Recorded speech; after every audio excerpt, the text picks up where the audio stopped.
בכל בוקר בשעה 9 עושים סדר ביום. כיף פה בפרסומות. מה עושות נשים שהאריכו את חופשת הלידה שלהן ואחרי תקופה מתכננות לחזור לעבודה? זה דבר לא תמיד פשוט. בוקר טוב לענת ניר, חוקרת כלכלה ומגדר. בוקר טוב. תגידי, זה בכלל אפשרי להיות אימא במשרה מלאה וגם אשת קריירה? זה אפשרי כשמוותרים על שיטת הכל או כלום. אם את רוצה להיות אם מושלמת וקרייריסטית מושלמת, אז יהיה קשה לנהל את שני הדברים האלה ביחד. מאוד. אבל זה אפשרי כשמבינים שיש תחום אפור. יש ויתורים, כשנולדים ילדים אז נולד עוד ילד שנקרא רגשות אשם. אבל מאחר ויש לנו גם מסגרות חינוכיות ומשפחה ומסגרות בשכר, אז יש לנו אפשרות גם לפנות זמן לעבודה וגם להורות. אין ספק שהעולם במערב היום שואב זמן מההורות, וצריך לדעת להיאבק גם על ההורות, אבל אפשר לשלב בין שני הדברים. מה הקשיים העיקריים בשילוב הזה בין אימהות לקריירה? קודם כל רגשות האשם וניהול הזמן. ניהול הזמן אנחנו צריכות להתמחות בו הרבה יותר. גם עצם העובדה שבונים עלינו יותר על נשים בסך הכל בגידול ילדים, ואנחנו נדרשות לזה יותר. גם זה שכשאנחנו כבר יוצאות לספירה הציבורית ומוצאות מקום עבודה, אז אנחנו מרוויחות 72% ממשכורתם של גברים על אותה הגדרת מקצוע ואותו היקף שעות.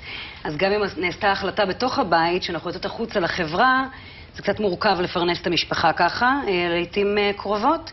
אבל יחד עם הדברים האלה, ולמרות שנדרשים ויתורים, יש יכולת באמצעות תכנון נכון והגדרת מטרות ומיקוד, לעשות את שני הדברים. אבל את יודעת, הרבה פעמים נשים אומרות, אני יוצאת לעבודה, אני מרוויחה סכום כסף, וכל הסכום הזה, או לפחות 90% ממנו, הולך למטפלת, אז בשביל מה לי כבר לצאת לעבוד?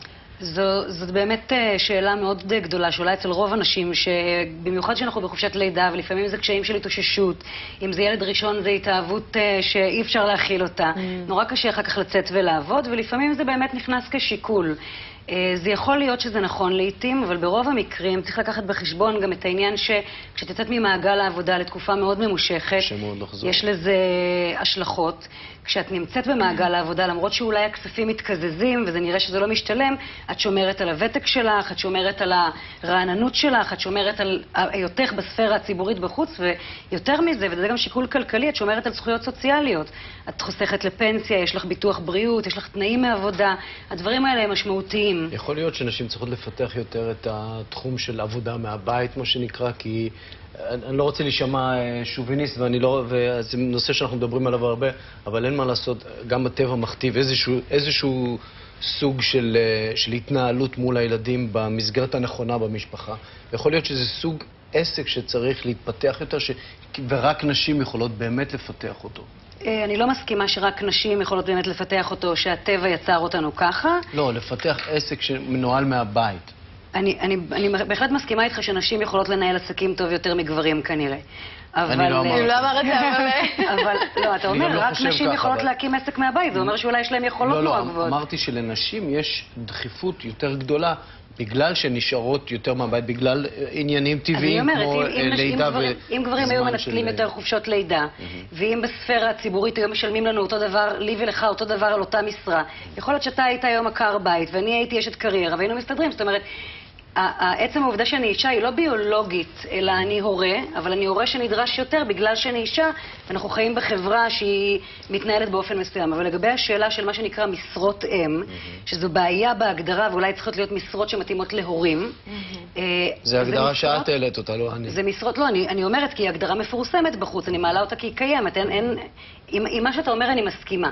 יותר אימהות נשארות במשרות בבית, או במשרות שהן על בסיס הספק.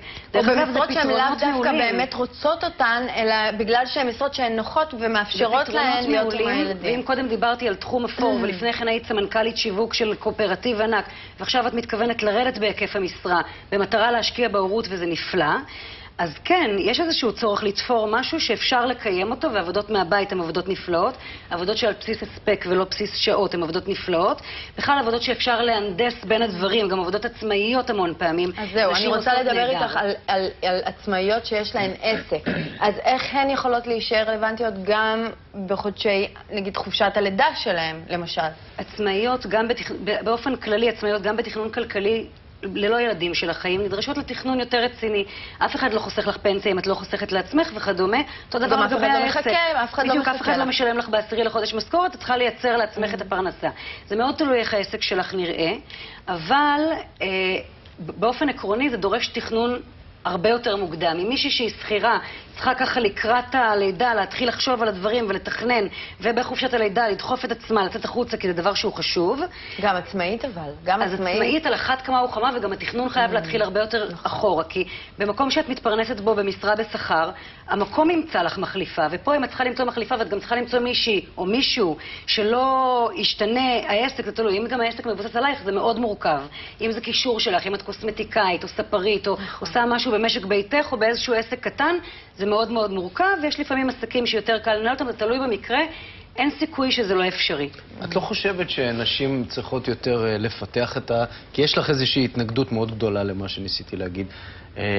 את לא חושבת שנשים, דווקא בגלל שזה נכון או דחוף לכן יותר, מכורח הביולוגיה שלנו, הפיזיקה שלנו, את לא חושבת שזה יותר נכון לנשים לפתח עסקים, שיש היום עולם אינטרנטי עסקי שהוא עצום והוא בעל פוטנציאל לדעתי הרבה יותר גדול מכל עבודה שאפשר למצוא בחוץ? הדבר שאני לא מסכימה עליו זה על זה שזה ביולוגי ופיזיולוגי. אני חושבת שגם לגברים יש את האלמנט הביולוגי והפיזיולוגי עם ילדים. פשוט אנחנו מחונכים אחרת, ולכן כשזה קורה, אנחנו מבצעים איזושהי, או אתם מבצעים איזושהי כן, אבל יש משהו בפיזיות של אישה שבהיריון. יש משהו בפיזיות של גבר כן, אבל אני יכולה להגיד לך שאני הייתי בהיריון, יש חודשים שבהן בסוף ההיריון כבר לא יכולתי לעשות דברים, כבר לא, היה לי קשה, את יודעת, וגם אחרי שילדתי, פיזית היה קשה לעשות דברים מסוימים שהבעלי כן יכל לעשות אחרי שילדתי. זה גם עניין של הרגל. אם גברים היו ממחר מתחילים לקבל מחזור, הם לא היו מגיעים עכשיו להצטלם פה, ואנחנו מתקתקות את זה. הם לא, אבל אני אומרת שיש לכל אחד מהמינים אלמנטים שהם מגדירים אותו, אבל גם להם יש אלמנטים. פעם היו יושבות נשים באוהל ולא עושות כלום בזמן מחזור. לא. היום אנחנו, כן? אוקיי. זאת אומרת... סליחה, חשבתי שאת רוצה להגיד משהו אחר וקפצתי. אני אומרת, היסטורית כך זה היה, והיום אנחנו, בגלל שאנחנו חיים במערב והורגלנו וככה, ואנחנו בחברה, ויש נשים כבר יצאו את משק ביתן לעבוד, זאת אומרת, אז אנחנו מתמודדות לדוגמה עם הסיפור הזה. אותו דבר עם הריונות, נשים עובדות עד דקה 90, פעם זה לא היה ככה. בתקופה אפילו של האימהות שלנו, נשים היו הרבה יותר מעטות לקראת הלידה. היום את רואה נשים בחודש שמיני, מתקתקות עבודה, מתיקות בטלוויזיה, ופה מאחורי הקלעים אפילו ראיתי מישהי. אז בבקשה. נהדר, ענת ניר, תודה רבה שבאת. תודה, בהצלחה. כשהתינוק קצת יגדל.